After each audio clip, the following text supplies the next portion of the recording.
YouTube, आपका मेरे channel में स्वागत है। मैं मयंक सिंह आज आपसे एक इम्पॉर्टेंट टॉपिक पर बात करना चाहता हूं, जो कि एक वीडियो है इजराइल पर आतंकी हमले की।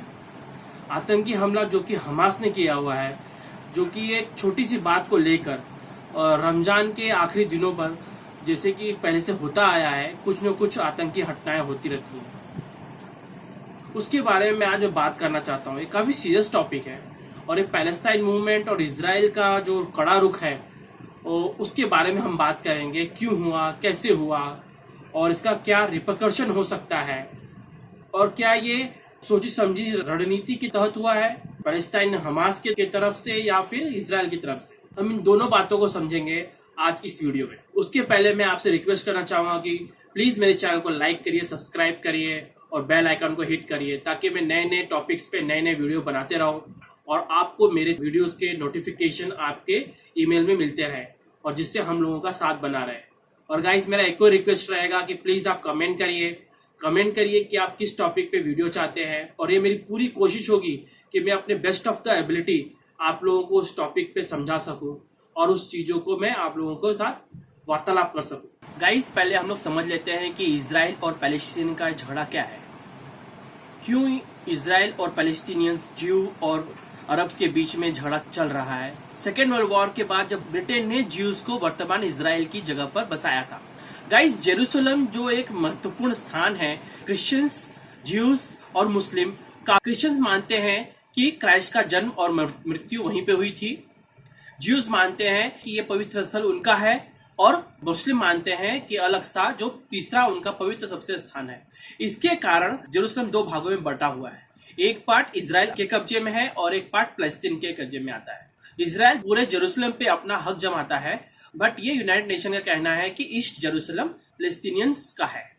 गाइस, यहीं पे एक जगह है शेख जर्रा, और यहाँ पे एक स्थान है जहाँ पे कि दो मस्जिदें हैं, डोम ऑफ रॉक और अल-अक्सा। गाइस, यह काफी पवित्र स्थल होने के साथ साथ काफी तनाव का कारण भी बना रहता है। गाइस, ये पहले से इजराइल में एक केस चल रहा था कि पूरा इजराइल ज्यूज को बिलोंग करता है और अरब्स को वहां से हटना पड़ेगा। फलस्तीनियंस का कहना था कि हम कई सालों से यहीं रह रहे हैं, हम यहाँ से नहीं हटेंगे। पर कोर्ट का ये एक निर्णय आने के बाद इन्हें यहाँ से हटा तो नहीं सकते, पर इन्हें यहाँ का कम से कम रेंट देना होगा। और उसके बाद अरब सड़क पे आ गए और विरोध करने लगे कि हम कोई रेंट नहीं देंगे और हम अपनी जगह भी खाली नहीं करेंगे। आप इजराइल का जो नक्शा देख सकते हैं, उसमें आप देख सकते हैं कि गाजा तो एक अलग थलग कर दिया गया है, पर जो फिलिस्तीन के जो मध्य भाग है उसमें काफी पार्ट में ज्यूज भी रहते हैं, और उस पार्ट को इजराइल का मानना है कि वो पूरा इजराइल के लिए बिलोंग करता है। गाइस, उसके एविक्शन के खिलाफ अरब्स ने एक जुलूस निकाला और उसमें काफी झड़प हुई। इसके बाद इजरायली पुलिस को पता लगा कि अल-अक्सा में अरब्स ने बहुत सारे पत्थर इकट्ठा करना शुरू कर दिया है। उसके बाद इजरायली पुलिस वहां पे इंटर करती है।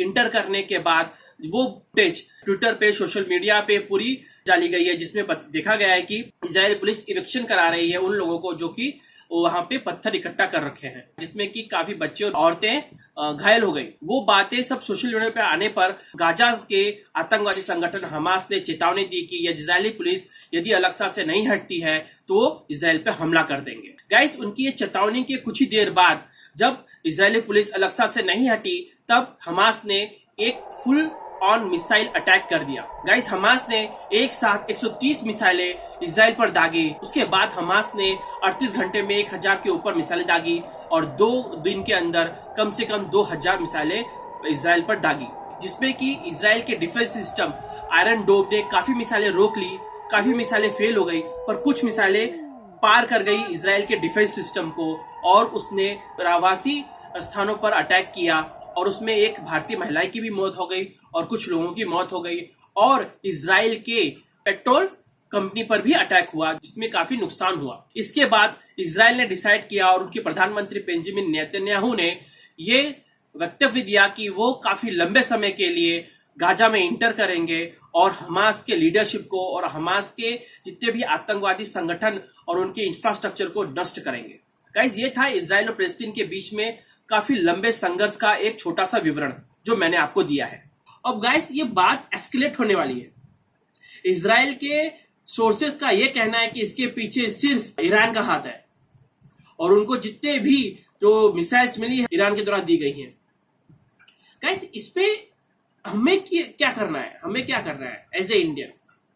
गाइस हम हिस्ट्री में देखेंगे इजराइल हमेशा भारत के साथ खड़ा रहा है। जब भी भारत पर इंटरनेशनल प्रतिबंध लगा हुआ था, जब पाकिस्तान से युद्ध हुआ था, तब भी कारगिल के युद्ध में भी जब हमें चाहिए था कि हमारे मिराज के फाइटर प्लेन्स की लेजर गाइडेड मिसाइल्स के लिए अनलॉक कर सके, तो फ्रांस ने मना कर दिया था। उस समय इजराइल ने हेल्प करके उसे अनलॉक किया था। हर समय पे हमें एडवांस टेक्नोलॉजीज हमें इजराइल ने दी है। और हम देखेंगे कि ट्विटर पर दो चीजें बहुत तेजी से ट्रेंड कर रही हैं।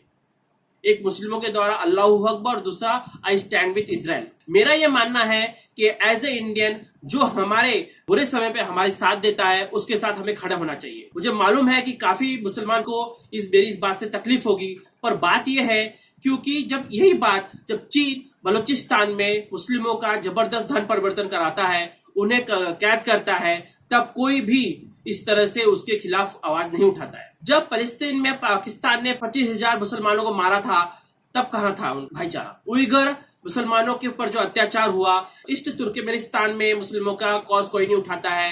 ये सब जानते हैं यदि इजराइल वहां बना रहा तो उसके कारण मिडिल ईस्ट में यूएसए का दबदबा रहेगा और इसके साथ साथ इजराइल अकेला देश हो के सारे अरब देशों को काउंटर करता है और यहां तक कि ईरान पर टैब भी रखता है। तो ये बहुत सारी इंटरनेशनल साजिशें हैं जिसे वो चाहते हैं कि इजराइल वहां से हट जाए।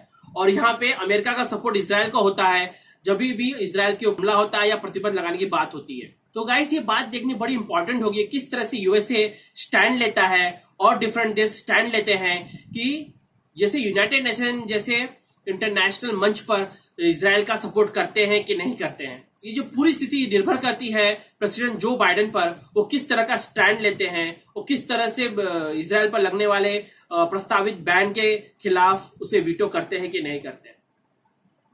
और भारत क्या रुख लेता है, प्रधानमंत्री मोदी क्या रुख लेते हैं और किस तरह से वो बैलेंसिंग एक्ट करेंगे Iran, Israel, USA, Russia, middle east के रिश्तों को ध्यान में रखते हुए। गाइस मुझे ऐसा लगता है आगे जाके इजराइल गाजा में इंटर करेगा और वो हमास की लीडरशिप को खत्म कर देगा और फिर वहां वो जाके ऑक्यूपाई करने की कोशिश करेगा।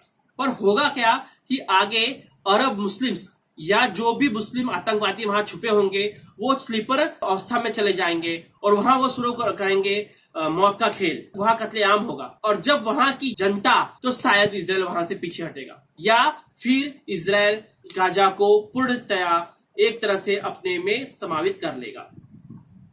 तो ये दो बातें हो सकती है, पर ये तो निश्चित है हमास की लीडरशिप अब नहीं बचने वाली है। गाइस मैं इसे काफी क्लोज फॉलो करने वाला हूं और आपको अपडेट देते रहने वाला हूं। यदि आपको ये वीडियो पसंद आया तो प्लीज लाइक करिए, सब्सक्राइब करिए और बेल आइकन को हिट करिए और प्लीज कमेंट करिए।